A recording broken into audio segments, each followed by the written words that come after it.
Well, from a lack of treatment options to long waits for help from the state, both are common for families looking for answers after an autism diagnosis. Many families fought for the care they are receiving and worry who will continue the fight when they're gone. Erin Jerrod has more in her Understanding Autism series. There you go.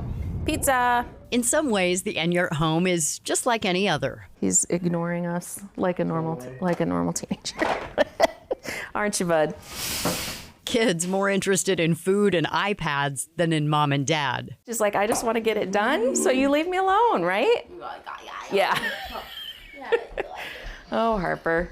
But Erin and Jerrod worry about things many parents never think about. I worry about the future. That's what keeps me up at night now. I mean, I used to worry about, are they ever going to talk? I used to worry about other things, but now it's, who's going to take care of them when my husband and I are not around? It is very difficult. Harper and Gibson both love electronics and both are nonverbal. That's where the similarities end. No, he doesn't hold still. He loves interaction. He wants us to interact with him a lot, which a lot of kids with autism don't want that interaction. He really does. She's much calmer and likes her solitude, and she got her room set up the calming way for her. Yeah. Gibson loves animals and lots of devices. Lots and lots of devices. 4 iPads and at least 1 talker. He's probably had 4 iPads and 2 talkers at some point. Cell phones. He loves to take pictures and videos. Harper loves puzzles. Puzzles are kind of her thing, and so she does those, and then we hang them up after she's done. Her mind work. She can visualize where all the pieces are supposed to go. Back me up to when your kids were born. They're very close in age. They are. They're about 15 months apart. They're very close in age.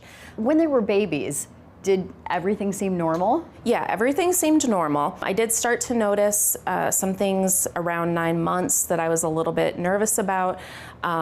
She wasn't very interested in spending time with us. She really wanted to be by herself. She spent a lot of time in her crib, a lot of time staring at ceiling fans, and didn't really want to play with any toys. Erin talked to her pediatrician about her concerns after Gibson was born. Back then it was, girls were not thought to get autism as much as boys, which they still aren't. But the pediatrician was a little bit reticent to do any testing. He was like, you just had a baby.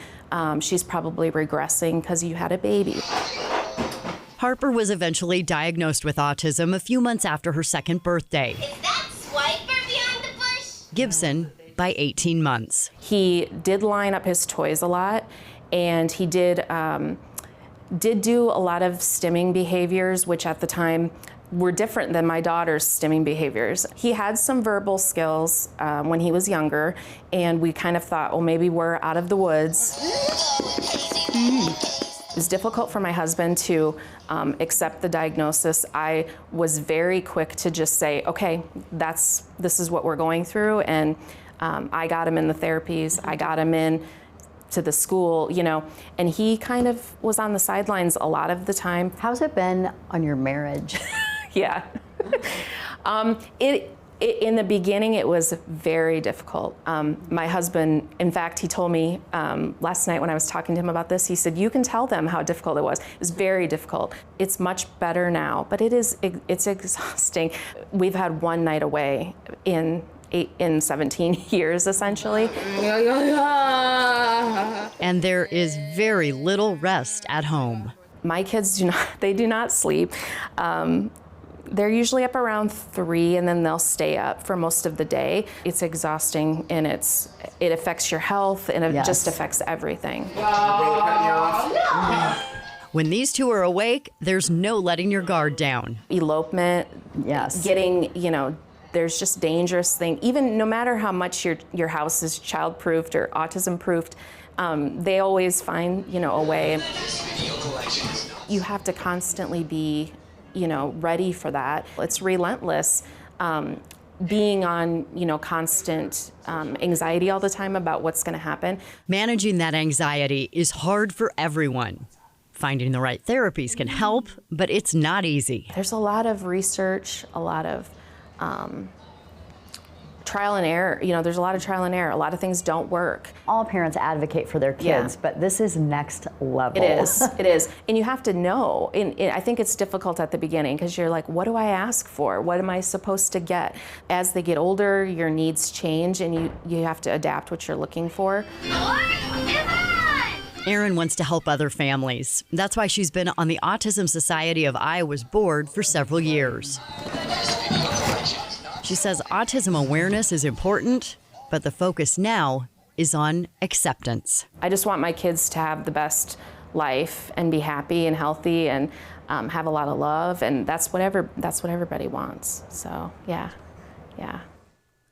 Over the past 3 weeks, Erin has shared the family stories of autism. Next week, she talks to the person they're turning to, a developmental pediatrician. Join us next Thursday at 10 to learn why they say autism care is so difficult to access.